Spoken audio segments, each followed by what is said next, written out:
Welcome, everybody, to the Oakdale City Council regular meeting, April 26th, 2022.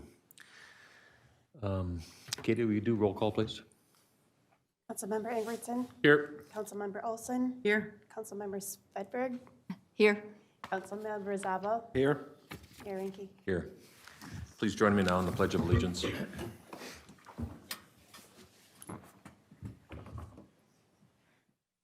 Pledge allegiance to the flag of the United States of America, and to the republic for which it stands, one nation, under God, indivisible, with liberty and justice for all.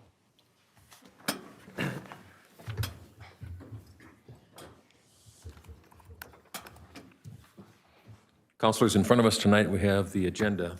This has been the agenda that was amended from the one that was in our packet.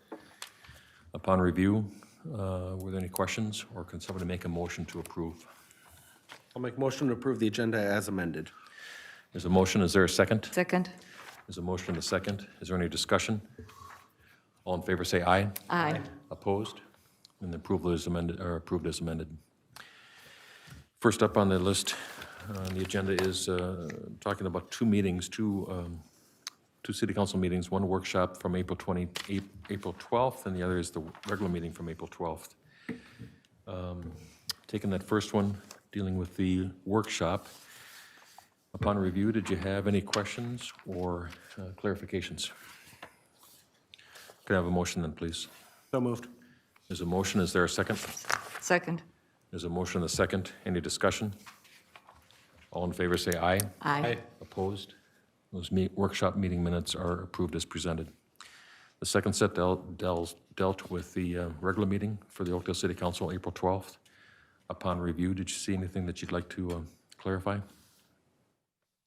Could I have a motion then, please? So moved. There's a motion. Is there a second? Second. There's a motion and a second. Is there any discussion? All in favor say aye. Aye. Opposed? Those meeting minutes are approved as presented. Next up on the agenda is a proclamation dealing with the Fair Housing Act, and I'm privileged to read this. It goes as follows. The City of Oakdale, State of Minnesota, proclamation. Whereas the Fair Housing Act, enacted on April 11th, 1968, enshrined into federal law the goal of eliminating racial segregation and ending housing discrimination in the United States. And whereas the Fair Housing Act prohibits discrimination in housing based on race, color, religion, sex, familial status, national origin, and disability, and commits recipients of federal funding to affirmatively further fair housing in their communities. And whereas the City of Oakdale is committed to the mission and intent of Congress to provide fair and equal housing opportunities for all. And whereas our social fabric, the economy, health, and environment are strengthened in diverse, inclusive communities. And whereas, more than 50 years after the passage of the Fair Housing Act, discrimination persists and many communities remain segregated. And whereas, acts of housing discrimination and barriers to equal housing opportunity are repugnant to the common sense of decency and fairness. And whereas the City of Oakdale is an inclusive community committed to fair housing and to promoting appropriate activities by private and public entities to provide an advocate for an equal housing opportunities for all residents and prospective residents of Oakdale. Therefore, I, Paul Renke, Mayor of Oakdale, do hereby proclaim the month of April in 2022 as the Fair Housing Month. In witness thereof, I have hereby set my hand and caused the seal of the City of Oakdale to be fixed on this 26th day of April, 2022. Very neat. Next up on the agenda is what we call the open forum. Open forum is a time where anybody that's in the audience that would like to comment on goings-on in the city is welcome to do so. The process that we use is to invite the person to come to the podium, state their name and address, and then share with us their thoughts. Typically, it's 3 minutes is our limit, and if the person in front of you has just commented on the similar thing, it's very okay to just say that you support the prior person's comments. Is there anybody in the audience who would like to comment tonight? Seeing none, I'm going to bring it forward to the next item on the agenda, which is consensus motions. Tonight we have A through J. And counselors, upon review, do you want to pull anybody or anything? Could I have a motion then, please? I'll make a motion to approve consensus motions A through J as presented. So there's a motion. Is there a second? Second. There's a motion and a second. Is there any discussion? All in favor say aye. Aye. Opposed? Then the consensus motions are approved as presented. Thank you. Next up is we have time that we call advisory boards and commissions. For people who are watching, each of us have a assignment to one of the commissions and where we act as the liaison to them. So the first commission that is on the list is the Economic Development Commission, and there was no meeting. The second one is the Environmental Management Commission, and they met on April 18th. Councilmember Zabel is the liaison. Yes, Mr. Mayor. Unfortunately, I was unable to attend. I was out of town. So if anybody wants to see what they talked about, the recording is on the city's YouTube page. Very good. Any questions for Kevin? Next commission is the Planning Commission, and there was no meeting. Parks and Recreation Commission met on 4/19. Councilmember Ingebrigtson. There was no new business. Just got a few updates. Walton Ballfield 5 through 8 rewiring update. Work is ongoing to try to get that done. And the other big one was the Walton Skateboard Park update. Work is slated to be done later this spring on that. And Jim, if I'm right, if my memory's 2 months on that? We're hoping to have it done before Summerfest, Okay. if possible. Okay. Very good. Yep. And other than that, that was it. Thank you. Next topic on the agenda is staff reports. We're going to kick into the first one, which is involving Public Works. Mr. Romanek, good evening. Mayor, council, thank you. Tonight's action for your consideration is just to, it's a point of order, I guess, the Emerald Ash Borer grant that was accepted by the city in December, at the December 14th meeting. There was never a resolution. That was part of the process that night. And according to state statute, we need a resolution to accept the grant. This also has a budget adjustment listed in the resolution so that the forestry department can access the funds and complete the project. Very good. Councilors, got any questions for Jim? Thanks for bringing this detail to the attention. Thank you. Could I have a motion then, please? I'll make a motion to waive reading and adopt resolution number 2022, accepting grant funds in the amount of $100,000 from the state of Minnesota Department of Natural Resources to the City of Oakdale and approving the appropriate budget adjustment. There's a motion. Is there a second? Second. There's a motion and a second. Any discussion? All in favor say aye. Aye. Opposed? Then the motion passes as presented. Thank you. Next up would be the time with the community development. I think, Mr. Josephson, we're just going to invite you to the podium and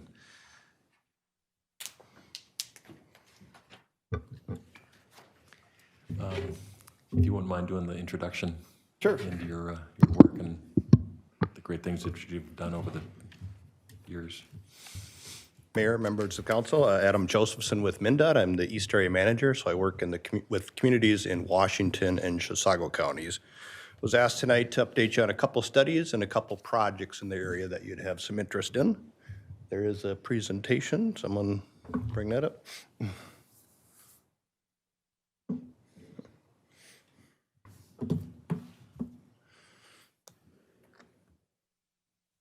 Nope, it's up. There we go. All right, what's the best way to look here? So first study was of the 94, 494, 694 interchange. We did some work there a couple years ago now, but we've also studied interchange to look at what the long-term needs and types of improvements might be warranted there. We did the study to accomplish a couple things. One is that future vision, but we also wanted to understand how the Gold Line was impacting the interchange, the 4th Street bridge replacement, as well as the new bridge at Helmo and Bielenberg have impacts to how that future interchange might look. So we wanted to understand how those bridges that are being built in the next couple of years will impact the future of the interchange. So primarily what we're looking at is different ramp configurations and how those new ramps would fit underneath these bridges. So the horizontal and vertical, or the probable box that those improvements would need to go into. So we completed that and have a good sense for that those bridges won't impact that future vision of the interchange. We also have a project starting this year, and I'll get into this a little bit more in a few slides down the presentation here, but we're resurfacing 94, and we're doing some improvements, and we wanted to understand how those improvements might impact the interchange as well. Adam, on that 94 pavement, is that what stretch? We're resurfacing 94 from Century all the way to the river. Oh, very good. So, Both ways, east and west? both directions, yeah. Oh, very good. Yeah, and there's some slides coming up on that as well. So kind of hard to see, but these are some of the alternatives that were looked at with the study. The alternative A is, what we're noticing is that there's a lot of traffic getting off at Radio and Woodbury Drive. That traffic tends to back up into the interchange and it kind of cascades the problems out there. So alternate A adds a eastbound lane, and we'll talk about that in a few slides as well. Alternate B, in the northbound direction, we see a lot of traffic wanting to exit at 10th Street, but even more wanting to continue north, and that starts backing up and cascades back into the interchange and causes problems as well. Then we get in the interchange itself. Obviously, it's a cloverleaf interchange, and how the loops interact with each other start to have impacts on one another as well. So they break down at different points, but the primary loop is the south to east loop that has problems. So C, D, E, and F are just various configurations of how those interchanges might be reconfigured to eliminate a couple of the loops and provide what we call a flyover ramp to replace the loop with a directional ramp of sorts. So that's the alternatives that were considered, and then also the alternatives that were looked at when we were looking at the Bielenberg and 4th Street bridges and how those ramps might interact with those bridges. So this is the project on 94 that will be starting this year, or probably in July of this year. We're doing what's called the unbonded concrete overlay. This is very similar to a project we did on 694 back in 2010 already. It just puts a whole new layer of concrete over the roadway. It's very cost efficient in that we're not replacing the entire roadway, and it also saves a lot of time where we can do it in a couple years where it might take a lot more than that and have a lot more traffic impacts. As I mentioned in the study, the eastbound direction of 94 and that traffic interaction with Radio and Woodbury Drive and how it cascades back into the interchange. With this project, we're actually going to add an aux lane from the interchange all the way over to Woodbury Drive. It's and it's only in the eastbound direction, and it's about 2 miles. So that'll help flush out that eastbound traffic along 94. There's a couple noise walls that are being constructed with the project. I'll cover those in a little bit. There's also some stormwater and pipe culvert replacements, and then a lot of miscellaneous stuff that we have to take care of when we redo a roadway like this. Talk a little bit about the traffic impacts. Again, we'll be starting this summer in July, and we'll be primarily working in the orange area, which is from Woodbury Drive over to the river. And in particular, we'll be looking at the eastbound direction, or really kind of setting up the roadway for the major work that'll occur in 23 and 24. We have to reinforce the shoulders, for instance, in order to maintain traffic out there. So you'll see some restrictions on eastbound. We'll be down to 2 lanes in the eastbound direction in that orange area. Next year in 23, we're really focusing on the orange area. That's not to say there won't be work in the purple area, which is Century to Woodbury Drive, but we're really focusing in on that area from Woodbury Drive over to the river. We'll be down to 2 lanes in each direction for pretty much the entire construction season of 2023. Once we finish that area, then we'll move over into that purple area, which is from Century over to Woodbury Drive. We'll be down to 3 lanes in each direction. There will be impacts to the ramps throughout the project. We are trying to stagger those closures like every other interchange to give people options on how to get around this area. But this is kind of the basic configuration of traffic impacts for the project. In the fall of 2024, we do have to do a little bit of work over by the Hudson Bridge itself. We'll be down to 2 lanes in each direction. That work will probably take a month or 2 to complete in that area. This is that eastbound auxiliary lane. Again, it's between the 494, 694 interchange and the Woodbury Drive, and it gets into kind of where the lane configurations are in that area. Main reason I really wanted to highlight this is for the improvement, but it also, as we added a lane of 2 miles in length, it triggered a federal environmental process that required us to do a noise study for the entire project, the entire 10 miles because of this added lane. What that study concluded is that there are 2 areas where noise walls were warranted, and that the noise levels along 94 were high enough to warrant a noise wall, and then those noise walls were also effective enough to reduce noise at noise wall 3 is for an apartment complex along Weir Drive in Woodbury. So the noise wall will mitigate or reduce the sound levels in that area. And then there's another development that's actually still under construction, or a lot of it was built last year over in Lake Elmo over by Keats Avenue. And that wall will mitigate noise in that area as well. And I really wanted to highlight this because I know there's a lot of noise issues along 694. You hear from your residents. They're going to see these walls. They're going to wonder, why are they getting a wall and we're not getting a wall? This particular wall is triggered by this project and triggered specifically about that added lane. The walls along Oakdale are falling under a different system where we rate them against all the highways in the metro area, and we're looking for the most kind of the top walls that can go in. We do about 1 or 2 walls per year where we call them retrofitted into the system. And some of the walls out there were done under that process. But so far, none of the other areas have been risen to the top of that system. I know there's a bonding bill in for one of the walls out there as well. So we'll see how that plays out in the next few weeks here. Adam, before you move on, can I ask a question? Looking at that noise wall to the west, on the west side of 694, was a noise wall considered in that same location on the north side of 94? You know, when we're looking at that area in Oakdale, we're talking about a residential neighborhood.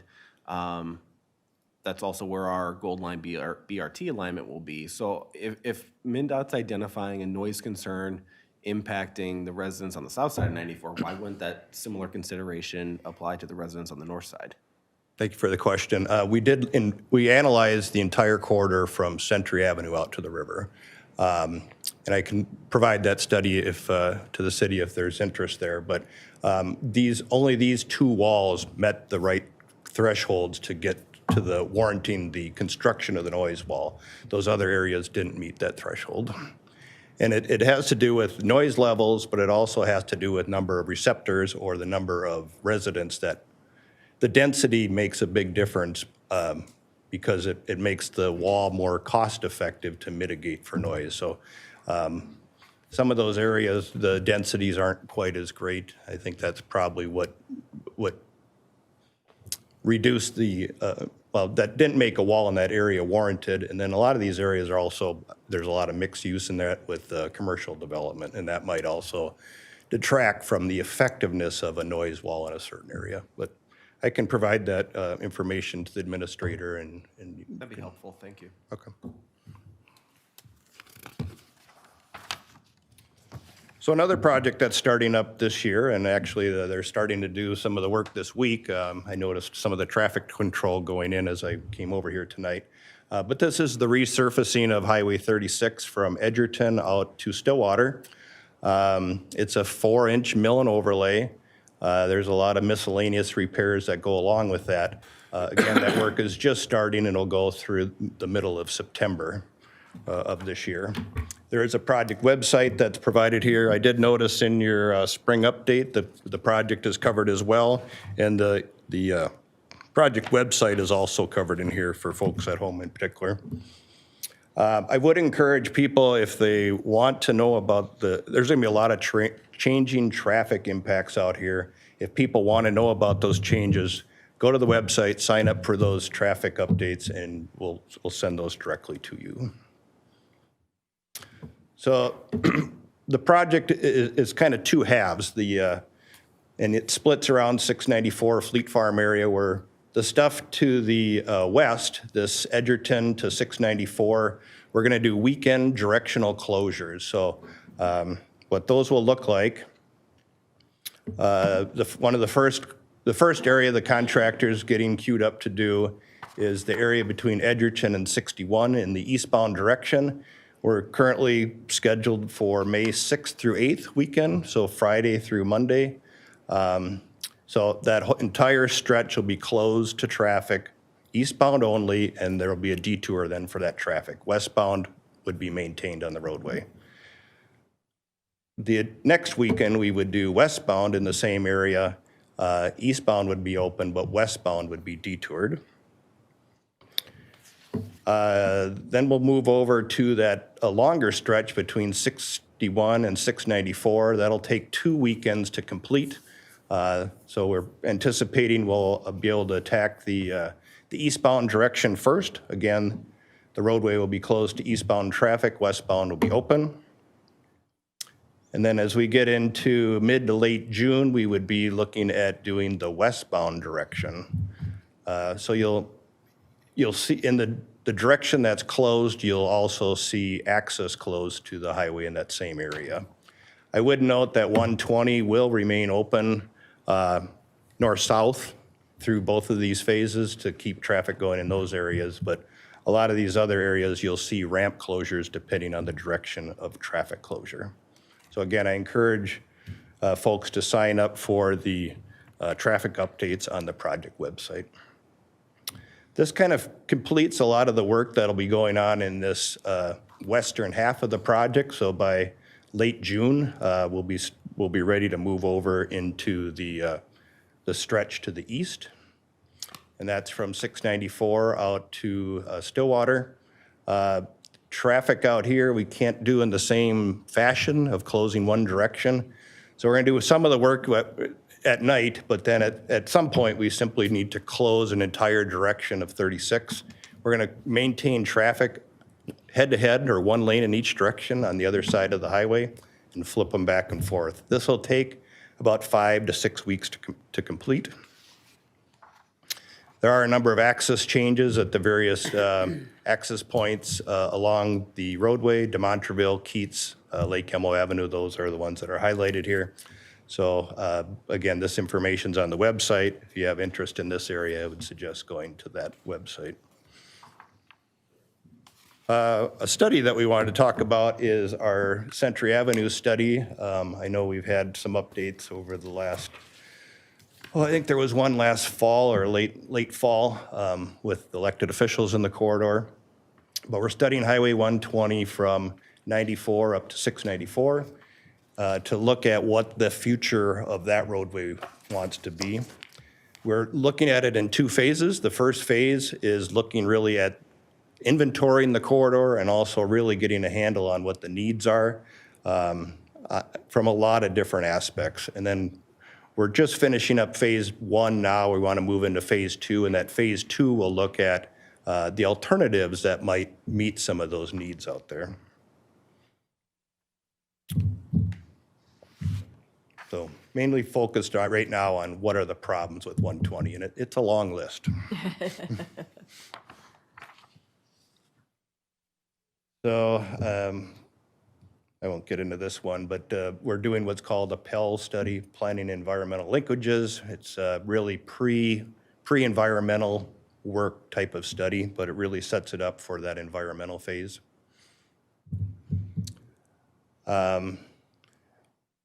Having the study in hand really giving us that vision of the corridor really starts setting us up for helping us identify what the cost of those improvements are so we can start identifying funding.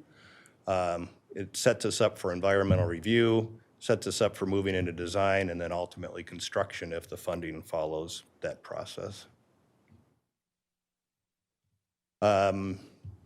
None of these things that we heard are going to be a surprise to you, but the road needs to be safer for people, but in particular for people that want to walk in the corridor. We've all seen people walking along the shoulders, and it's just not a good situation out there for people walking and biking. There's too much congestion out there with particularly for vehicles, but then also turn lanes are lacking in some areas. There's a lot of speed limit changes, and there's a lot of parking along the roadway that's causing problems. Want to understand what is possible to achieve in the corridor with a reasonable budget, and of course, a lot of those improvements, particularly if you widen the roadway and add those other pedestrian facilities, there's a lot of property impacts in the corridor because so much of the development is so close to the roadway. So we want to understand and balance the improvements with those types of impacts. And then an interesting conversation that popped up early is really, how is the road being used? Is it being used as a local road for local access, or is it being used for people that want to commute through the entire segment of the roadway? We find that most of the trips really are fairly short in the corridor, so it's really being used for local access. Along Century Avenue, there's various characteristics that change along the roadway through the 3M area and through some of the commercial and residential areas, and then up into North St. Paul. So those are all looked at individually because the characteristics of how that roadway functions is different in those corridors or in those segments. I won't get into this, but this is some of the evaluation criteria that's being looked at as we look at the needs of the corridor, but then also ways of addressing those needs. And there's a level 1 evaluation that's kind of a little higher level, and then a level 2 evaluation as we start to dive down a little bit more into details. We look at some additional issues along the corridor and how certain alternatives may or may not address those issues better or worse, depending on the type of alternative we're looking at. Again, right-of-way is one of those issues, so a wider roadway, more improvements, more impacts, serves maybe the transportation function better, but tending to want to go to maybe a narrower roadway that has less right-of-way impacts as well. So that's one of many criteria. Asked also to talk about the funding bill. So there's a federal transportation bill that we've all been hearing about for the last several months, called the IIJA, or Infrastructure Investment and Jobs Act. It's a 5-year transportation bill. It's a great bill to have in place to give us some certainty of funding over the next 5 years. The continuing resolutions are kind of hard to work around and plan for, but this 5-year bill that provides funding sets up a lot of goals for is a good thing to have, but a lot of people, and we've heard from a lot of communities, are saying, okay, all this money is coming in, now how do we start to spend it and get improvements in our areas that we are interested in? So let's see, what do we got? So it's in place from November of 21 to September of 25. It does increase funding. It's about 15 to 20% increase over current funding levels. Hopefully the state legislature, a lot of these require a state match. The state legislature needs to do some actions to allow for that match money to occur. So I'm not sure what the status of some of those legislative actions are, but there are some things that are required by the state legislature for us to utilize those extra federal funds. So this is a pie chart to just kind of show where some of these dollars over the next 5 years are going to go. So it's estimated that almost $5 billion will come for transportation to Minnesota over the next 5 years. It's again about a 15 to 20% increase over current funding levels. The green shows kind of those existing projects or the existing program. There's some additional funds that are going for a number of existing programs, and I'll highlight that, I think, in the next slide. And then the red slide is kind of some of those new dollars that are coming in for new programs.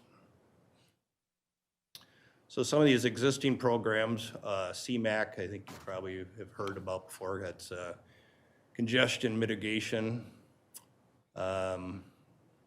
Let's see what's here, hard to see. So safety, HSIP dollars, those tend to be for spot improvements and intersection improvement, for instance. So there's some increases in that area. And then that area I wanted to really highlight is some of these new programs.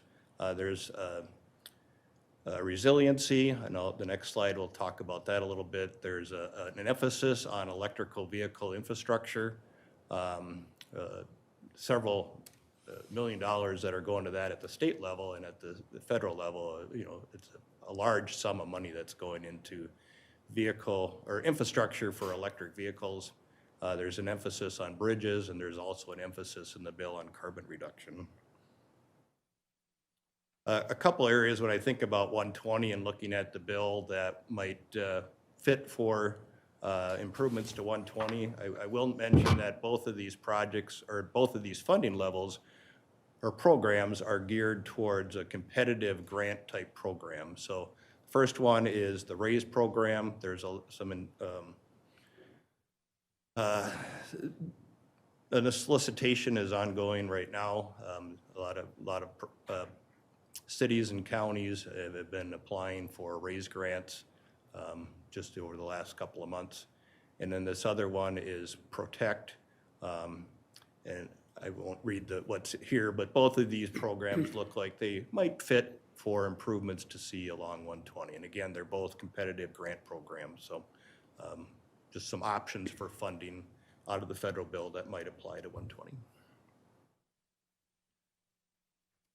So just again from Highway 120, the federal funding, the MnDOT regular programs, and then some of the extra bond funds. Projects will need to compete for funding. They're all grant programs. There's 17 grant programs within the federal bill. 10 of them are new programs.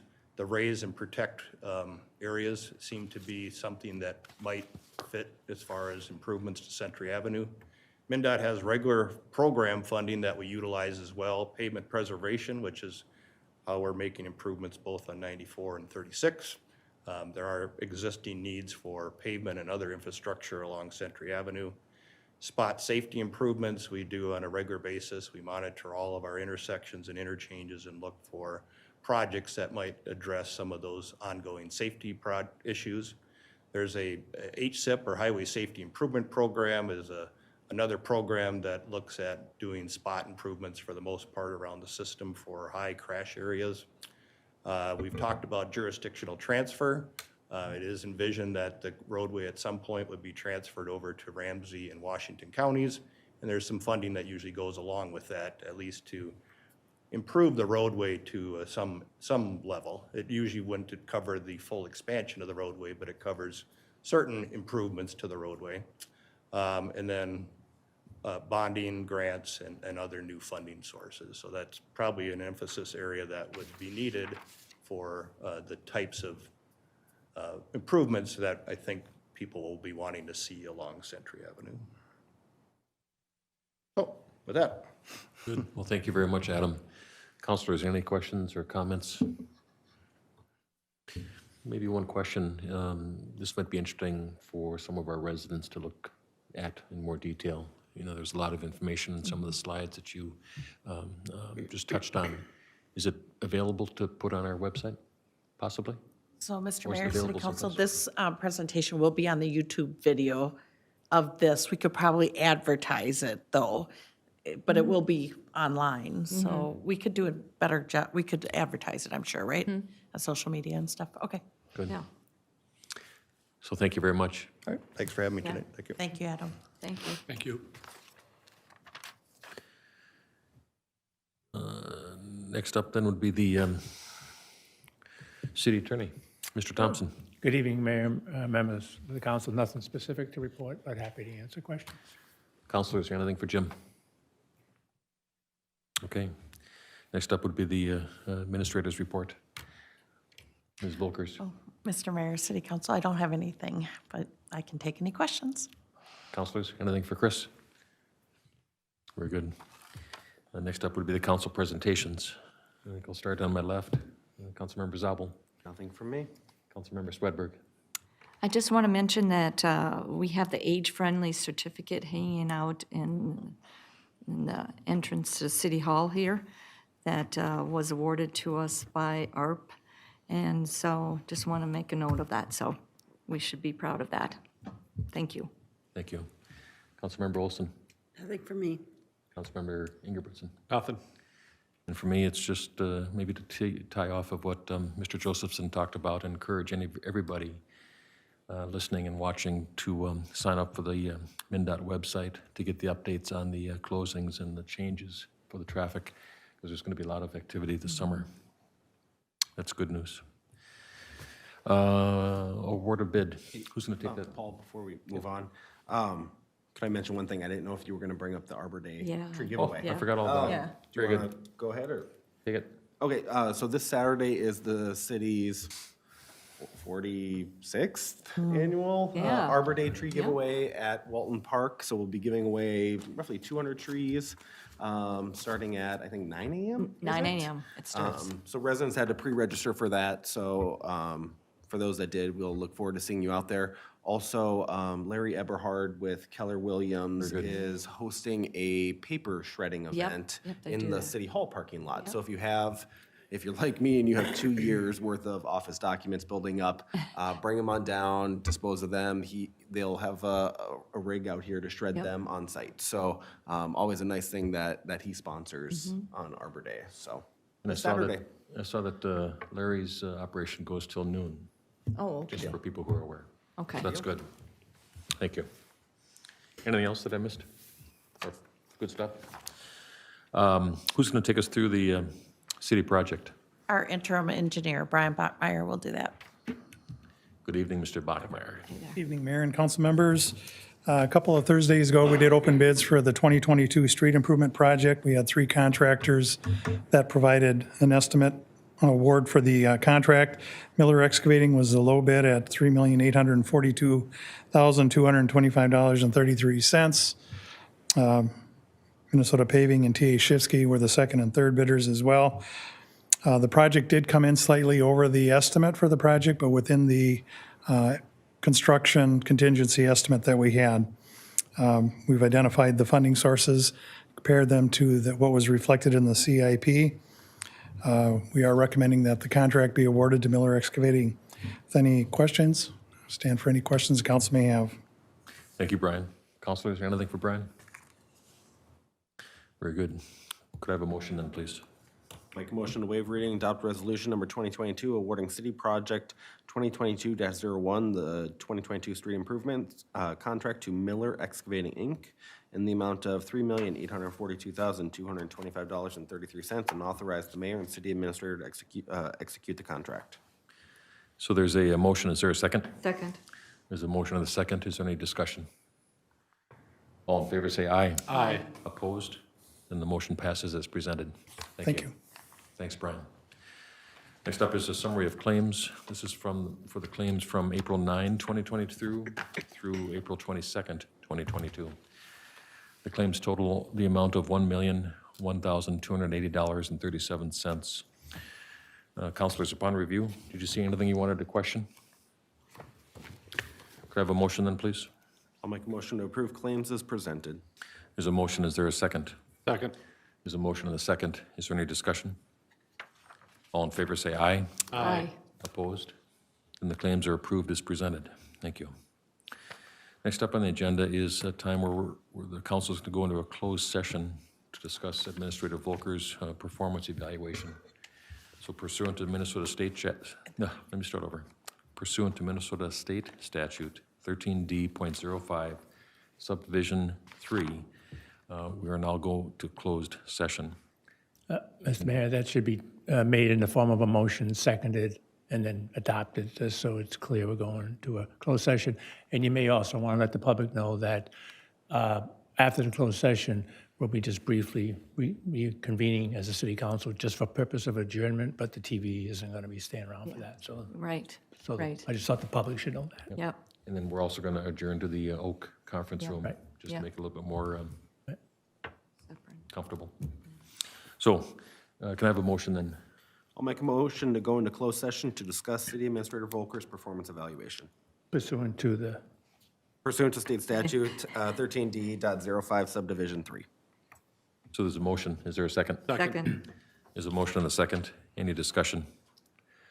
All in favor, say aye. Aye. Opposed? And we will go into, we are heading to closed session.